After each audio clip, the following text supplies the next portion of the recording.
Hi everyone, welcome to episode 67 of Mompreneur Space live show. I'm Kenneth Chu, the host and also the author of Mother Industrialist, Perfecting the Balance Between Motherhood and Business Success. I've been running my own digital marketing agency called KC Creative Marketing for the past 5 years. And with this new season, I hope to give more value to my viewers.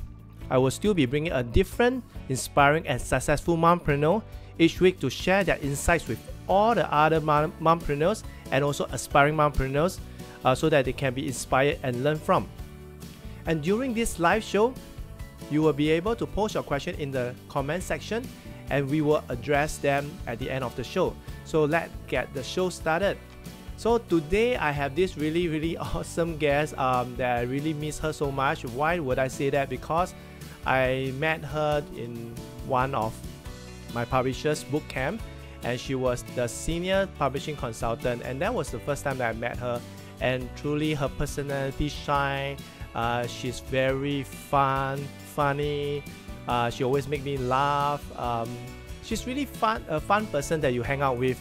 But when I get to know her more, she's more like a dear to me. And she's an author.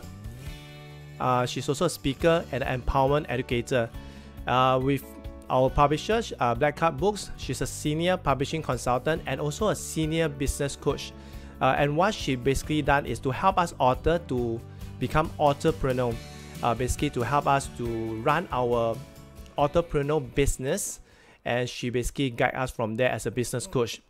So, and at the same time, she's a mompreneur with 2 beautiful children. So without further ado, let us welcome Leesa. Hi, Leesa. Hey, thank you, Kenneth. What a lovely introduction. Thank you. I think I'm going to just carry that around all the time. And definitely. People want to introduce me. Yeah, you are worth to have that introduction.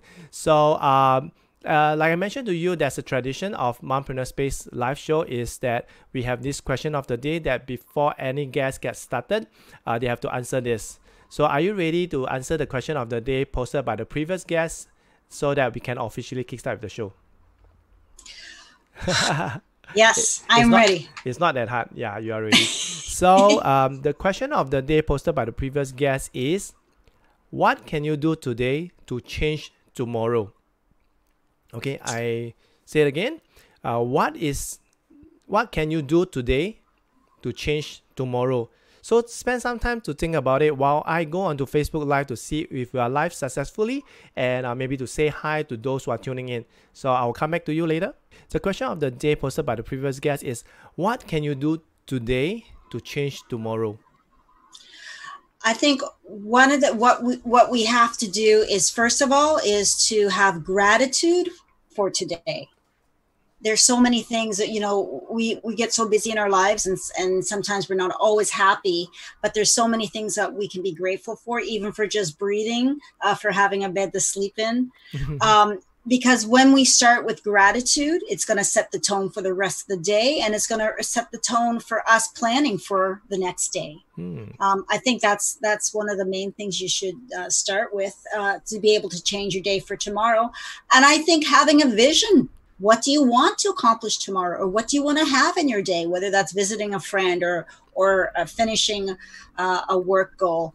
For us, it's good to sometimes not have plans, but it's also good to create goals, because when we create goals, we can get closer to the vision that we want to move forward to.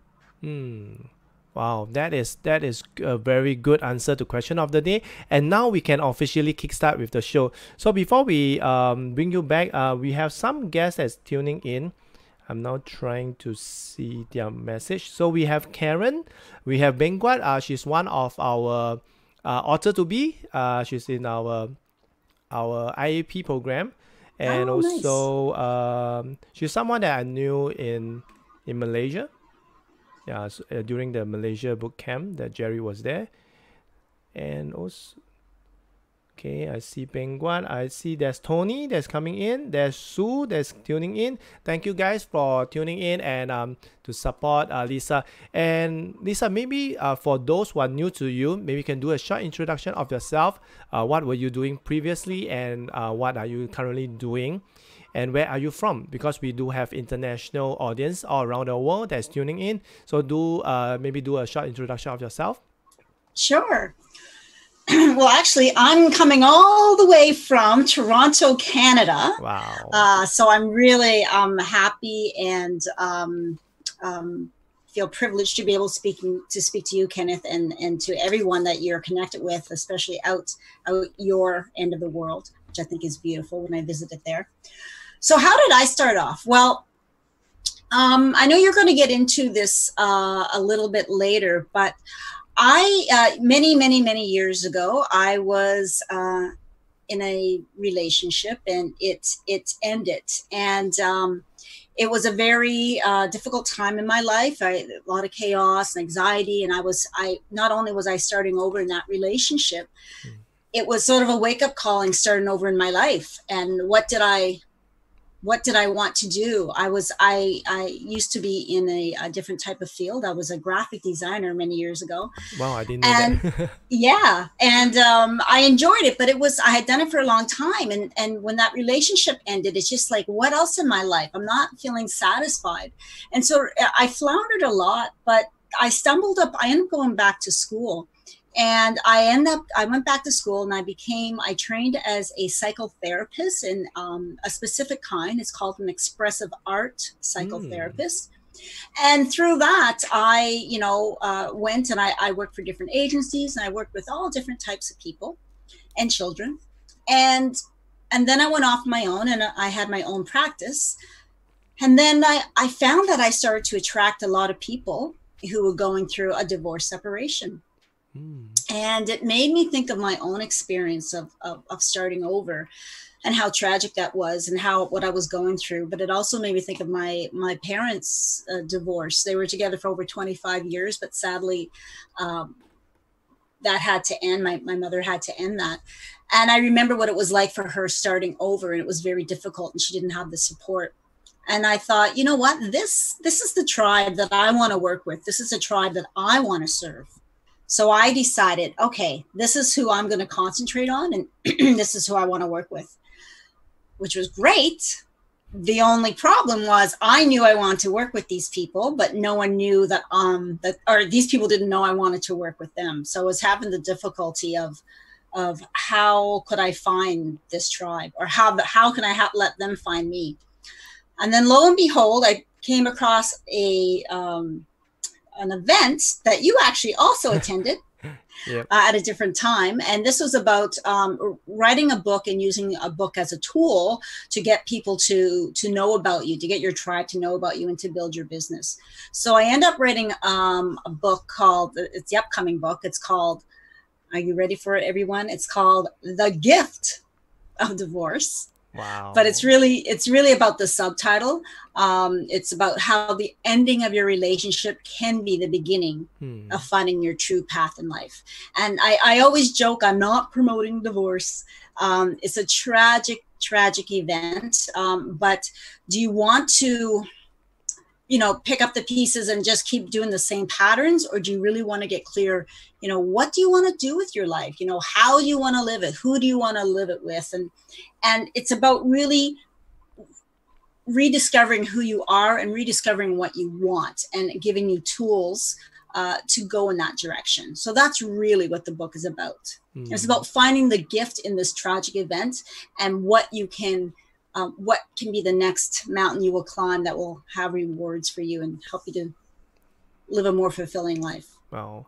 And I'm just curious, like, how did you move from a graphic design to the expressive art therapist? Like, is it because it's related, that's why you can be a therapist, or you have to take something? Because this is like a new term to me, or maybe to a lot of audience out there.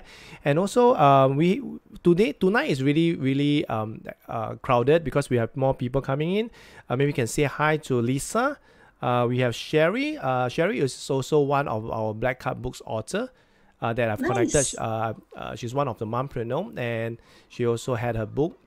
So we have a lot of how should I put it, our family, backup books family coming on board. And also Lisa, one of the mompreneurs that's watching. So maybe you can share how did you transit from a graphic designer to expressive art therapist, and what does expressive art therapist do?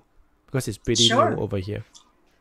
Well, one of the things that you have to, if you want to create your future, you have to really start dreaming and really think, when I was young, what did I enjoy doing? What did I like about life? What was fun for me? And so when I asked that question to myself, I realized, well, art, creativity was always a big part of my life, and that's why I went into graphic design. And I thought, well, when I was younger, when I was in high school, I always loved art, but my other love was psychology. And I thought, gee, I wonder if there is a way to marry the two. And at that point, you got the internet now, and I came across art therapy, and art therapy is about, working with pencils and drawing and paint. But through that, I discovered expressive art therapy. And the difference is art therapy, again, just concentrates more on the visual art, and expressive art therapy focuses on all the different modalities. So art modalities. So that could be drama, that could be writing, which is creativity. That can be dance, which is movement, and of course the visual art and voice. And so it encompasses all of those. And what expressive art therapy is when you go to a psychotherapist to work on, we all have issues, or we're stuck in something. And when you go to a traditional psychotherapist, you'll speak, which is great. But sometimes when we're speaking, our ego gets in the way, and our ego wants to speak for us. So when we introduce some art exercises, and you do not have to be a creative person, you can do stick figures. It's not about the end result, it's about the process. When we introduce different art exercises, and I can give an example in a minute, what happens is we get out of our head and go into our body, and we go into a much deeper level. And I almost say it's like the voice of your soul. You're able to express that part. You're able to move past the ego, and what's really bothering you or things you weren't able to see will come out in the artwork. And then with the expressive art therapy, we may start with a visual drawing, and we might then, create a poem from that drawing, or create a dance from that drawing. And again, it's not like we do a draw and all of a sudden we're doing some kind of disco dance. It doesn't start like that. We might start with just moving your pinky. But it's a process, and it's really helped us to go beyond our ego and to get really deeper into our soul, to express and to change, to move what we need to work on. Wow. So that is what I remember you as, because the first time I met you, you were like, you're very bubbly, you move around a lot, and whenever you're very expressive, all I can say. Like during this interview, right, you're moving all around your microphone, your body is moving, you're such an expressive person. And how did that convert, because you also have another role, which is a NeuroStrategist.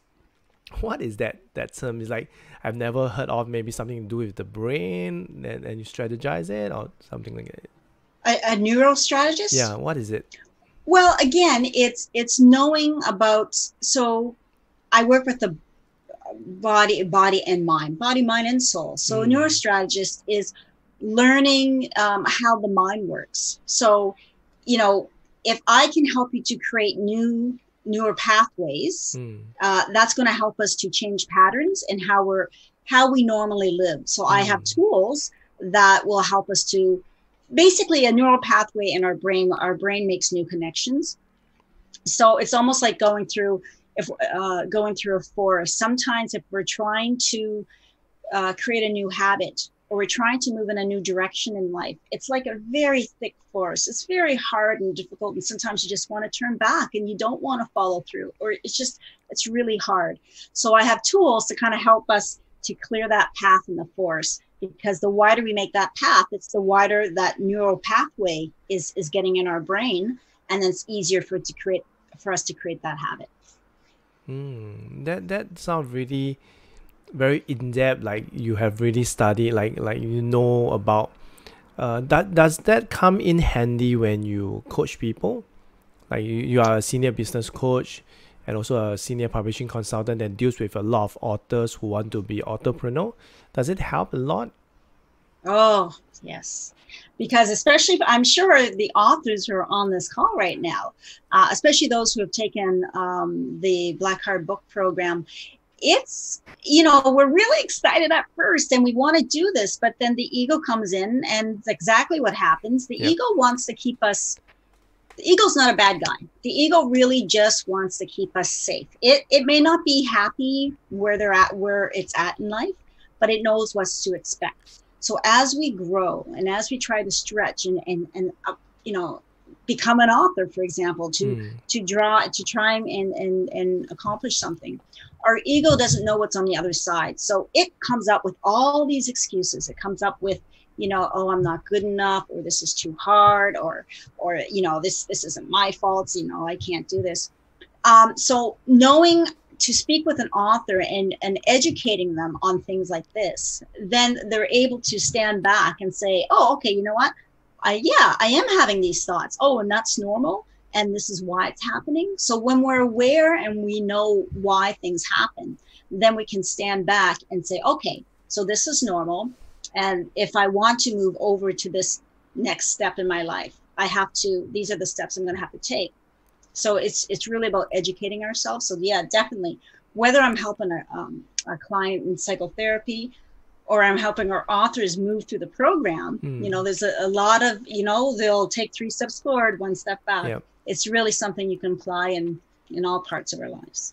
Wow. So I can see the relation. So other than being the senior publishing consultant and also the senior business coach, are you doing other stuff? You have your own business going, or you are just in Oh my God, do I have other stuff? Absolutely. Yeah. Which is a great topic I know we're going to talk on today. Correct. So yeah, so I do coaching for the for Black Card books, for the coaching, the senior coaching for our clients, which I love. But I also do have my other business, right? It's called The Gift of Divorce. So I also do see my psychotherapy clients, as well as I'm in the process of creating my own podcast. So there is I'm pulled in a lot of directions, but yeah, my plate is full. Absolutely. Yeah. So that also brings us to the topic of the day, which is how to balance motherhood and business without guilt. So you have 2 beautiful kids. How are they now? Yeah, that was the other thing I was going to say that I didn't mention is, and on top of all that, I have 2 children. So they're home during this coronavirus. So I'm also tutoring them, especially one of them. So my son is 11 and my daughter is 13. Wow. Yeah. So and especially now, I think for all mothers too at this time, I mean fathers too, but yeah. I know sometimes moms tend to do a lot more of this. The tutoring, I'm not sure what's happening. It's the same. We have what we call the home-based learning, but because the parents are also working from home, so we came up with a term called parent-based learning, because the parents has to learn how to help their kids to do home-based learning. So to help them on Zoom, to help them on the modules, to really tutor them. So it's a lot of work. It's a lot of work. But I'm pretty blessed that my daughter is really independent. She can do all the stuff. She's familiar with that. She's quick. How old is she? 11. The same age as was it your daughter? 11? No, see, this is the thing. Maybe it's not so much an age thing as a sex thing. My daughter is 13, and I really don't have to do much with her. She's pretty on the ball. I'll double check. But my son and I, forget about the stress of coronavirus, the stress of teaching your children. My son is a different story. Yeah, but so that's where I realized that, because for me, maybe I have one kid and she's a daughter, it's easier. And because since young, we have like kind of trained her to have that what we call the champion mindset. She's very independent. She loves learning. She has that interest in learning because it was built up because we sent her to an enrichment program that really helps her in enjoying learning. So even like the school homework, every day she came back from school, she would do her homework by herself. We don't have to shout and scream and all that stuff, which is what I see the difference between my daughter and my peers' children, because they always have, like, you know, parents, like, they always have to nag and scold and whatever it takes to drag them to do their homework, to scold them, to nag at them, then they will do their homework. But I do not have that problem, which is very hard. Like for you, you have two kids, like one really very independent, your daughter, but your son, you have to really juggle it. And just now you have shared with us that you are handling so many things. You're having your psychotherapy clients, Black Card Books, the authors, the coaching. You have two kids, and you are coming out with a podcast, and also your upcoming book. You are juggling so many things. So that's where I want to, because when we talk about this topic is something that is very close to my heart, because that's what our Mother Industrialist is all about, how to perfectly balance motherhood and business successfully. And now with something which is called guilt, because this is what I realized, that a lot of mothers, even my wife till today, she has that, but she kind of like let it go. Like for you, how can someone, like, we don't talk about motherhood and business, talk about motherhood.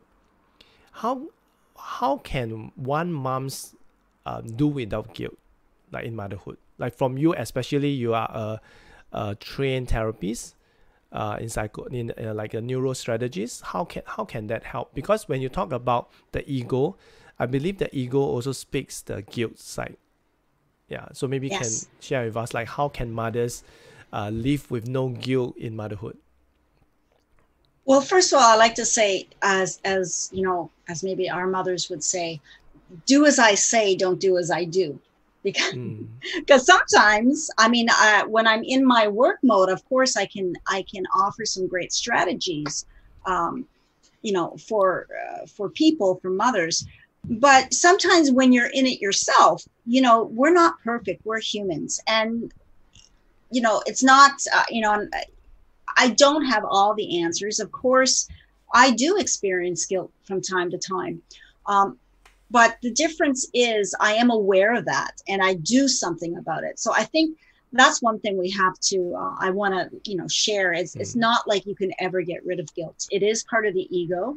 And it's also, and I'm just going to speak, I'm sure it's for both parents, but as a mother, as a woman, I'll just speak from that perspective, is that's ingrained in us. You know, we want to give so much to our children, yet as women entrepreneurs, you know, we're trying to, there's something in us that we want to reach and obtain too. So how can we take care of our needs, which is not being selfish, because we do need to take, you know, when we take care of our own needs, then we have more to give to others.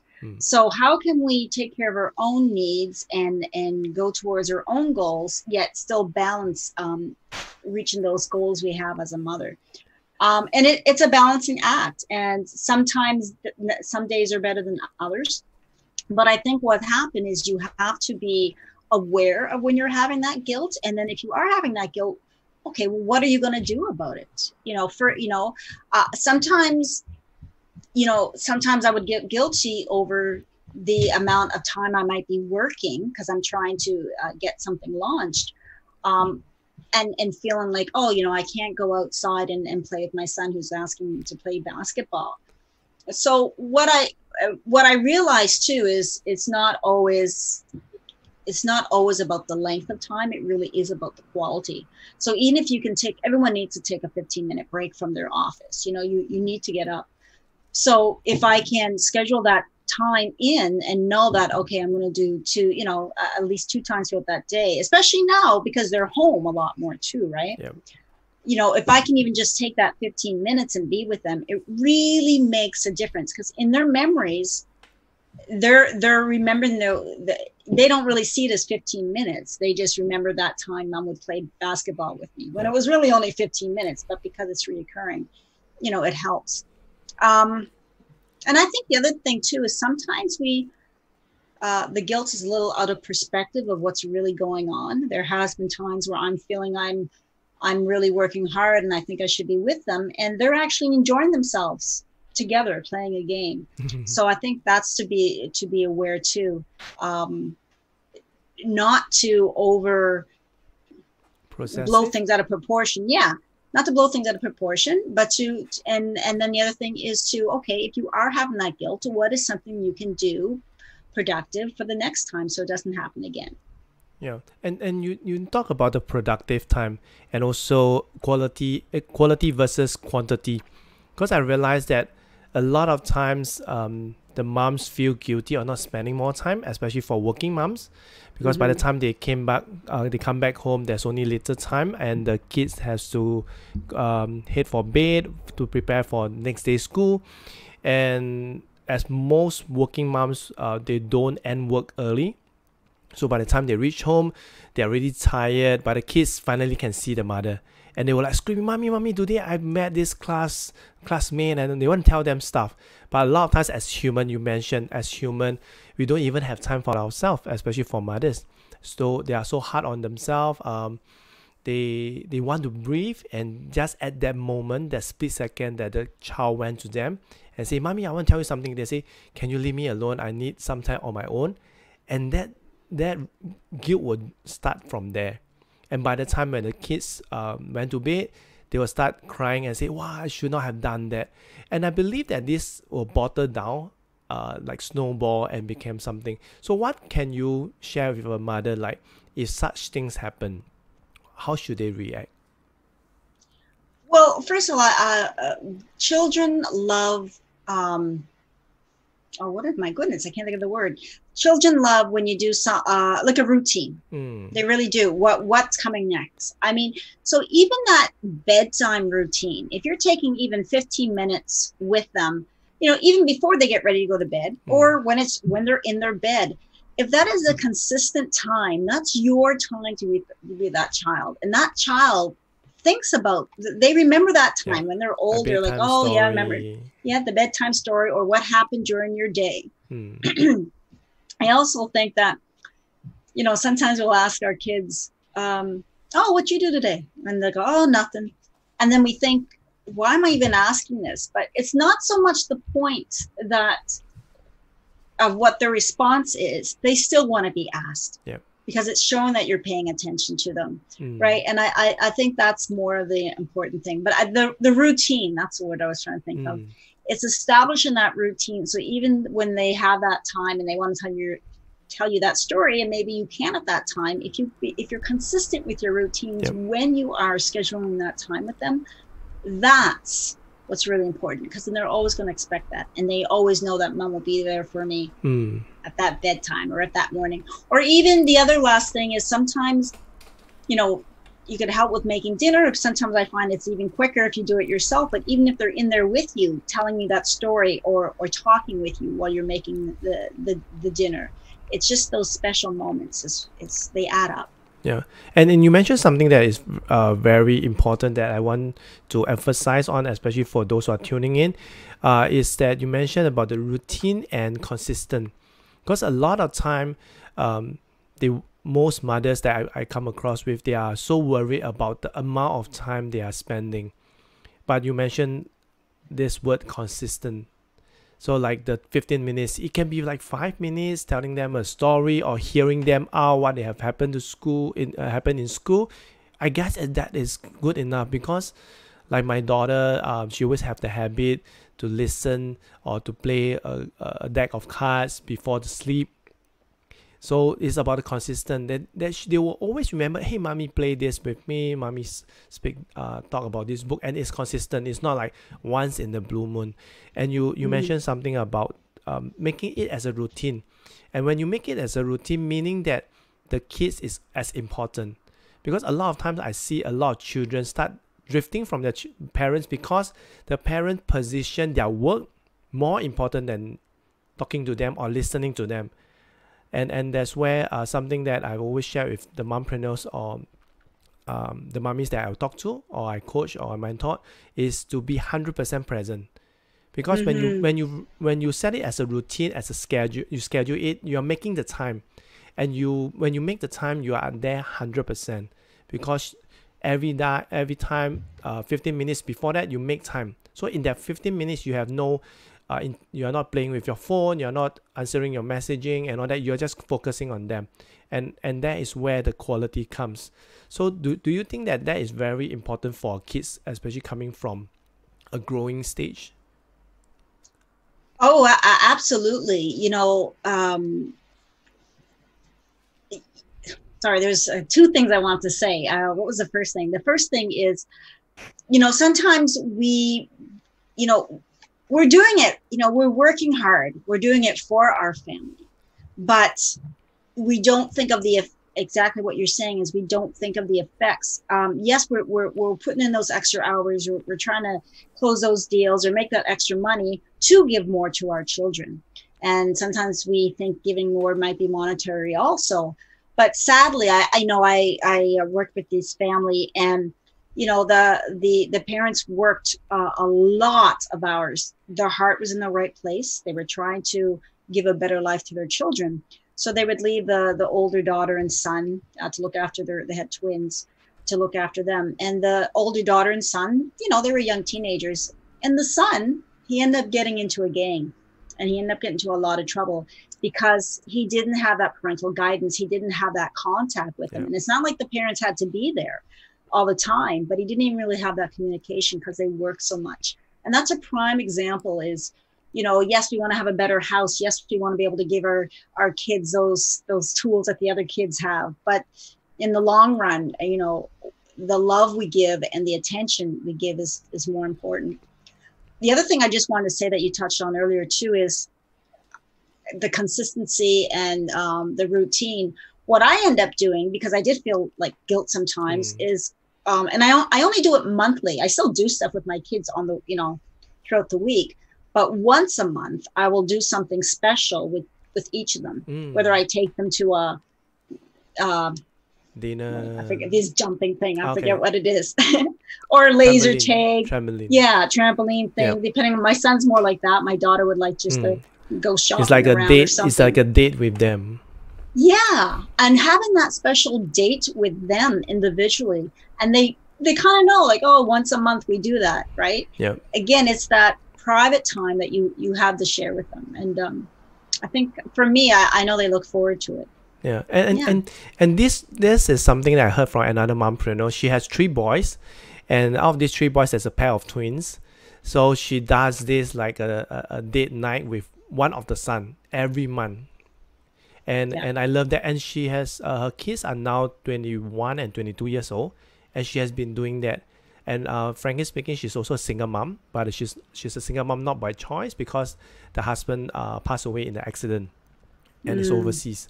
So for her, when she shared that, even until now, like her boys are 21, 22, she's still very close to them. She always have this date night, like she will go dinner with one of them, because she realized that every child is different. And if you have three kids or 3 children, if you, how should I put it, if you face them, 3 of them at one time, you're not able to give them that quality time. She believe. And like what you mentioned, you will spend time with your son when what your son likes may not be something that your daughter likes. So maybe your son like more games, more active stuff. Your daughter may like another sort. So you can spend time to really understand what they truly love and truly like, and they can share that with you. But having like my siblings around me, how can I show to mommy that I like this? So that what you did is, I believe that the mummies here can really take away. The best thing, my wife is tuning into our live. Oh, great. Yeah, because I think the guilt topic really captured them. And we have Ria. Ria is one of the I think Black Cup Books project manager. I do not know whether you remember her. Yeah, so that is one way that I believe that the audience can really I would say lessen the guilt or really spend more time with the children. It's not about the length of time, like you mentioned, once a month and afternoon will be good, like bring them down for a lunch date, and you maybe have a movie and stuff like that. So even like my wife and daughter, I do that, let them have that date time. Like for me, I will go bring my daughter out for her scooter ride to let her play. Yeah, so these are time. And recently, because I also have my YouTube channel, like we are so bored, so we came out with like a drawing challenge. So I used to draw a lot. So we just did like 2 episodes of each character. So you like Oh, like she nice. drew her favorite character. I drew her favorite character. It was like Steven from Steven Universe. It's a cartoon anime. So we Yeah. did that, and we draw another character. She loved it so much, and she can't wait for the next challenge. So this is something that I feel that is quality time. Although most of the time I'm at work, like for you, even for as a senior publishing consultant, you get to travel all around the world, and that will also means that you do not have much time with them. But I believe that the bonding, everything comes from the quality and not just for the Absolutely. quantity. Yeah. And with that, I believe they also understand that mommy need to work, but mommy will also make time for them, to listen to them, to be there with them. Yeah. One exercise that moms and dads can do with their child, because it really helps them to come up with, it helps you to see how they want to spend time with you too, is to create a bucket list. Like, let's say, hey, the summer's coming up. What is something that we can do to fill up the summer? Maybe it's going to go to the beach. Maybe it's watching a movie. Maybe it's painting rocks. It could be something a little bit bigger or simple as spending an hour watching the clouds and making up a story. But let them encourage them. What would they like? What do they want to do on their bucket list this summer, right? Yeah.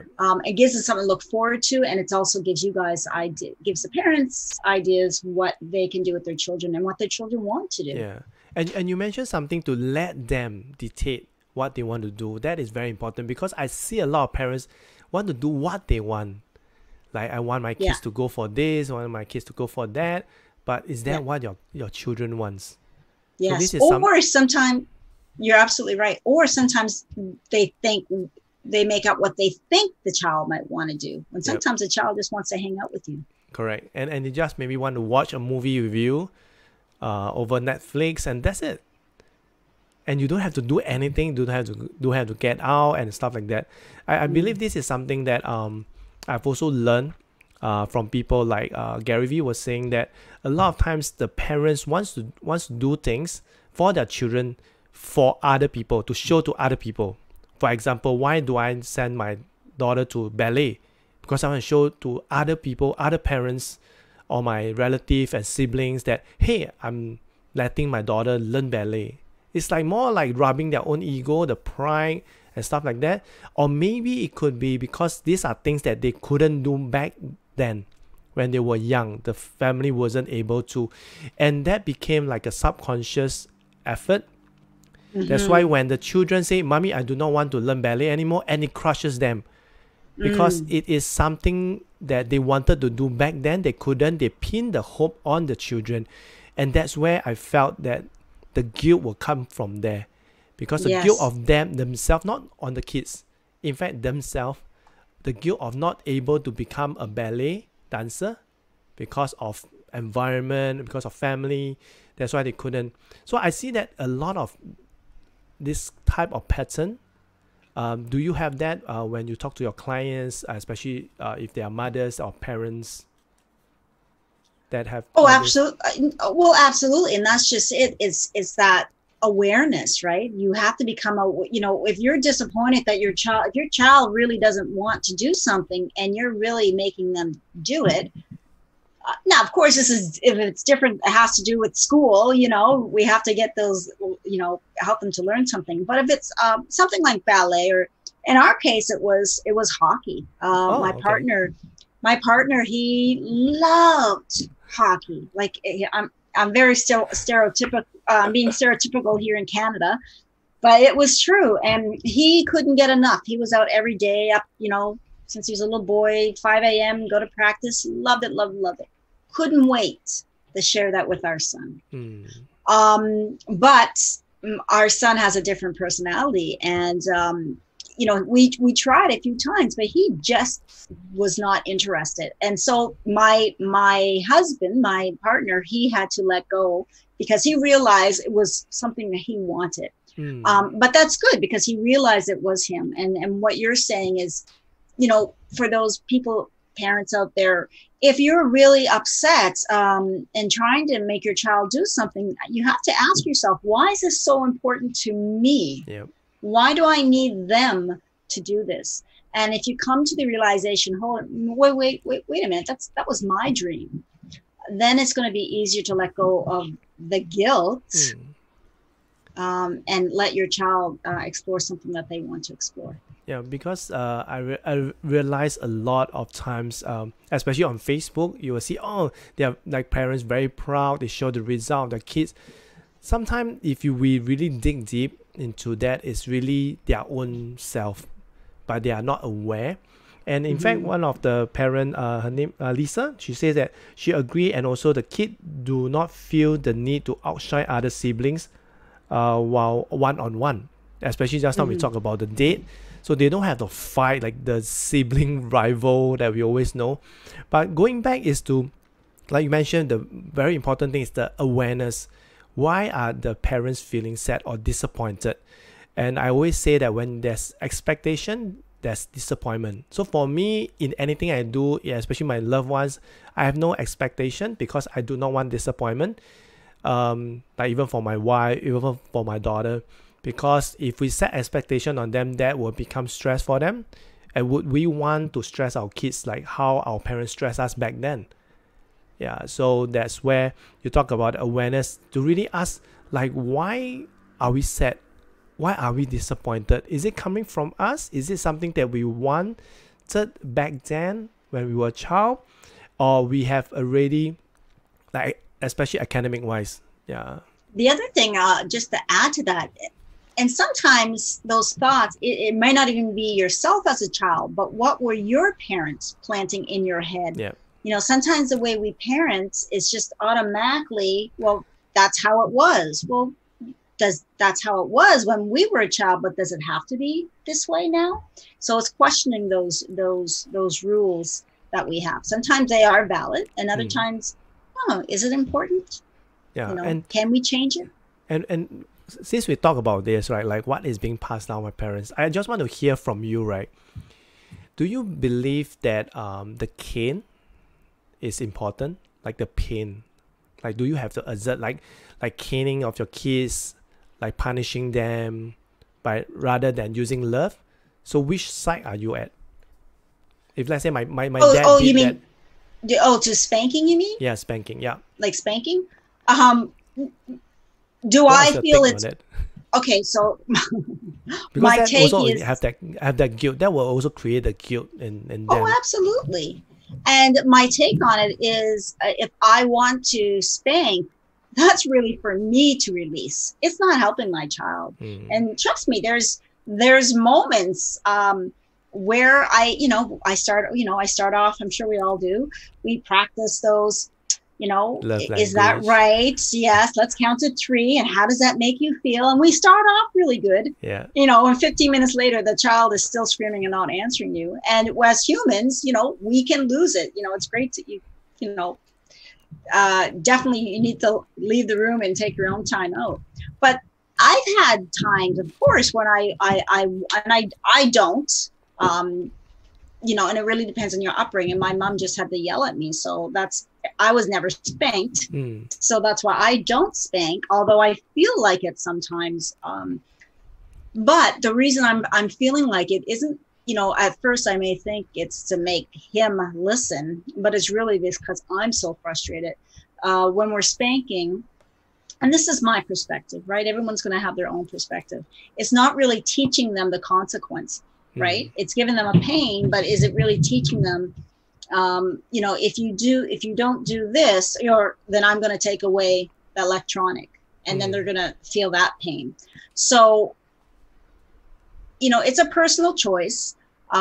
Emotionally, yes, I feel like it sometimes, but I don't feel that would be that's not going to be as effective for him, as effective for him. It might feel good for me for that moment of release. And notice I'm just talking about my son. I get He's pretty good. He's like me sometimes. I think that's the other thing too, is our children, what kind of personalities do they have? And sometimes if they're closer to our own personalities, they get you on the nerve, right? Yeah. So saying having said that, do you believe that some kids they need the hard treatment than the soft treatment, meaning that you need to spank them, then they will listen? Do you really believe that there are some kids that really need the hard treatment rather than the soft treatment? Well, Kenneth, actually, one of my jobs when I became a psychotherapist, I worked for the Children's Development Institute here in Canada. So we worked with extremely children who were bullies or who were bullied. So it was actually during that time where I was really educated, and I saw these extremely not well behaved, and there was issues. I mean, if they're not well behaved, there's sometimes issues around that too. That's something you have to question, right? And we go into, but what they did is what I was taught is even those ones who were really crazy, challenging, let's just say. Okay. If we applied those consistent rules, or not even rules, that consistent strategy about not raising your voice and say, I hear you, but this is the consequence, the consequence, and let them sit there and have their temper tantrum. If you're just consistent and saying, this is the rule and this is the consequence, and you follow through the consequence, they're able to calm themselves down and do that consequence, and they do eventually they learn that time. So maybe in the past I might have said, yeah, I think some kids do need more, but because of that experience, I actually saw the results of when you are consistent with the consequence, with the rules that will happen if they don't do this, and they are aware of that themselves. You do see a lot of results. Yeah, and that results. Really thank you for sharing, because you have that experience to work with all these challenging children's and maybe rebellious youth and stuff like that. It's really thankful that you share this part, because I once heard that if you want to discipline a kid or make it habitual for a kid, you have to at least show them at least 7 times that you are calm, you are serious about what you say, and you meant what you say. A lot of time parents, after the third time, oh, okay, just forget it, I give up. After the third time, and the kids get over them. Right. Or you say, I'm going to take this away, and then you don't. Because you want to keep giving them chances. Correct. The thing is, if you're strict in what you say in the beginning, the first 2 or 3 or 4 times, even though it might hurt you and you might feel that guilt, in the long run, it is better. I just want to give one little exercise that people might, especially if they're between 6 and 12, especially. If there are certain habits you want them to break, that you're not happy with, or that you want them to do, that routine of brushing their teeth and brushing their hair, you make a little reward chart with, actually you get them to make the chart, but you help get them what you want them to do, and start them with reward stickers, and if they don't, they get that sticker taken away, but at the end of the week, they get a reward, and they get to come up, you guys get to pre-plan that together, right? So what is that reward at the end of the week? And then at the end of the month, what's that bigger reward? And kids like getting that sticker. Like to exchange for more time, for game time, or maybe get a new toy and stuff like that. I used to do that with my daughter. Sometimes it's even like a story time, that extra time with that parent. You get that extra story, or you get to go out together, or whatever it is. Yeah, you are so right. Yeah, it's about putting the effort to come up with something, to really engage with them, and that it's like it may be painful in the beginning, but it will turn out really, really good. Like the strict, and also being consistent, and being huge. You have to mean what you say. Yeah, because kids don't listen to you; they see what you do. Yeah, that's true.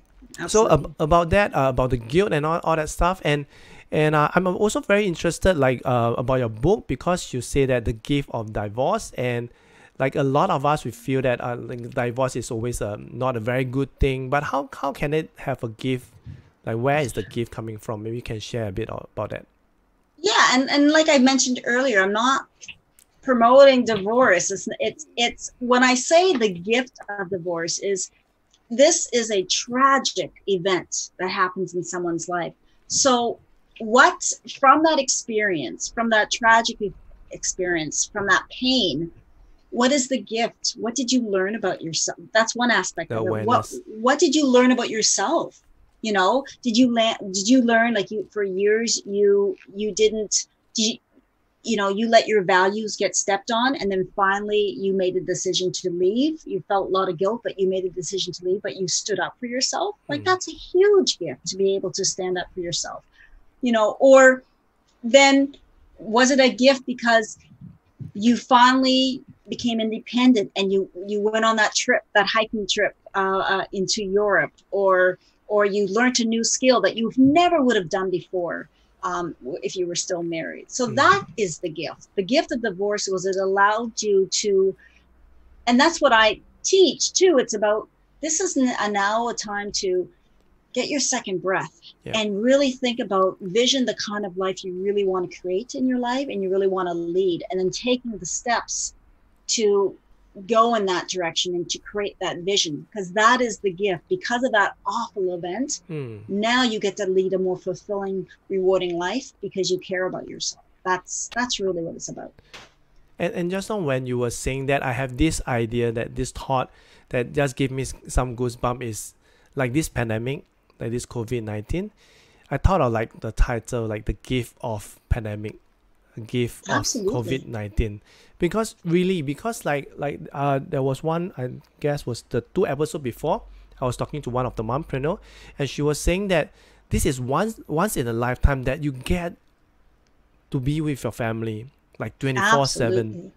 It's really a gift, like husband and wife, suddenly both of you are seeing each other every day. You get on each other's nerves, but at the same time you get to know, hey, my wife works like that, she's very rowdy, but I need to work in a quiet place. So this is where we get to know each other more, and also if we treat it as a gift, then we will benefit from that.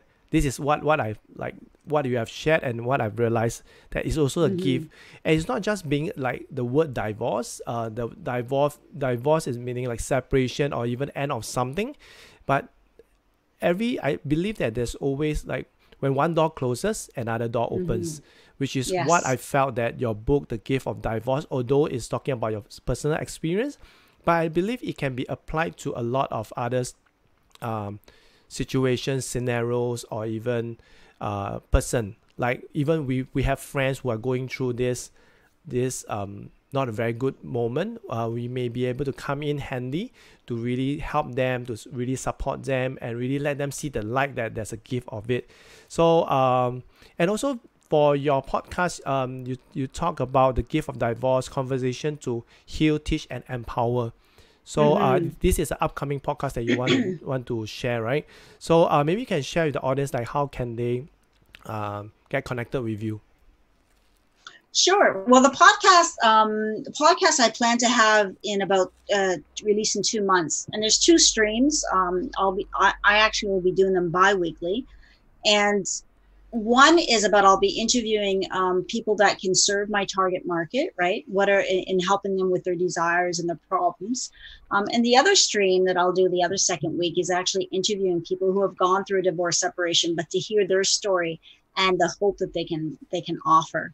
So that's going to be, again, released in about 2 months. But until that time, to stay in touch with me, you guys can connect with me on facebook.com and go to, facebook.com/giftofdivorce.com.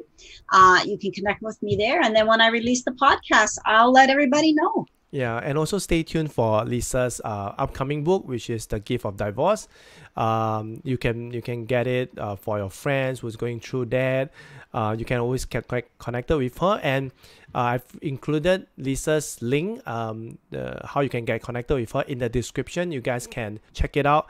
And Leesa, I really love to have you, but time really flies, and I know that you have to rush for another meeting. Really would love to have you on the next episode, on the next video. So maybe like I mentioned in the beginning of the show, that every guest get to post the question of the day out to the audience and also to the next guest. So what is your question of the day? Are you ready with it? Yeah, I have. It's tough. So I'm so creative. I have a lot of them, but I think I'm just gonna, I'm gonna change it to the one we just kind of ended on. Is What is the gift that you've been during this this coronavirus? What is the gift that you've found during this time? Okay. What is the gift that you found during this time? Correct? Yeah. And I just want to add, maybe sometimes, you know, what is that negative that we can turn into a positive? And I'll just give an example. You know, what am I grateful for? What is the gift I see? And I'm joking when I talk about my son, because I love him, but he's a great example during this, because we can butt heads. You know, I'm thankful for his lungs, for his healthy lungs when we're yelling doing our homework, because that is showing me that he has healthy lungs, and he is, thank God, not experiencing this coronavirus. So that is what I'm grateful, and that is the gift I'm finding in when he is expressing those lungs. Okay, so your question, which one will you be using? Like, what is the gift that you found during this period, this time? And that's it? Yeah. Okay. Yeah. So and I think you can put in brackets if you want. Yeah. What is the gift that you're finding during this? And that's basically what I'm trying to say is, if you're looking at something negative, how can you find that gift in it? How can you turn it around? Okay, good. So the question of the day posted by Leesa is, what is the gift that you have found during this time? Okay, so this question of the day goes out to the audience and also to the next guest. And last but not least, Leesa, what is your last advice for mom that intend to pursue their passion or start their business? The first thing I want you to do, okay, this is what I want people to write down, is I want you to write down, when my life is ideal. And then think of all areas of your life, you know, financial, relationship, spiritual, family, career, and write down something for that. And when you have it written down, what you want to create in your life, it's going to be easier to create it. Wow. Thanks a lot for the advice, and I'm really very happy to have you and a lot of things that you have shared with us. Thank you once again for making time. Thanks, Leesa. And thanks for those who are still tuning in, and for those who are watching the replay. Thank you, guys. And if you have any question, you can always post in the comment section, and Leesa and I will be more than happy to answer them. And last but not least, Kenneth here signing off with Leesa. Thank you for watching Mompreneur Space Live, and I see you guys in the next episode. See you. Bye-bye. Thank you, everyone.